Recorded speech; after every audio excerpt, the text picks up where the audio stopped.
অনেক বছর আগে মহান আল্লাহ সুবহানাহু ওয়া তাআলা হজরত ইব্রাহিম আলাইহিসসালামকে একটি পরীক্ষায় ফেলেছিলেন। তিনি স্বপ্নে দেখলেন তিনি তার প্রিয় পুত্র হজরত ইসমাইল আলাইহিসসালামকে কুরবানি করছেন। তিনি বুঝলেন এটা আল্লাহর নির্দেশ। হজরত ইব্রাহিম আলাইহিসসালাম দ্বিধা না করে তার ছেলেকে জানালেন। হজরত ইসমাইল আলাইহিসসালাম বললেন, আব্বা, আপনি যা আদিষ্ট হয়েছেন তাই করুন, ইনশাআল্লাহ আমি সবর করব। তাদের এই গভীর ত্যাগের মনোভাব দেখে আল্লাহ সুবহানাহু ওয়া তাআলা খুশি হলেন।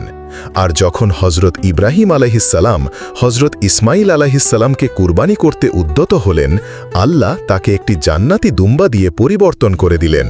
শিক্ষা। এই ঘটনার মাধ্যমে আল্লাহ সুবহানাহু ওয়া তাআলা আমাদের শিখিয়েছেন, কুরবানি শুধু পশু জবাই নয়, এটি আমাদের প্রিয় জিনিসকে আল্লাহর সন্তুষ্টির জন্য ত্যাগ করার মহান শিক্ষা।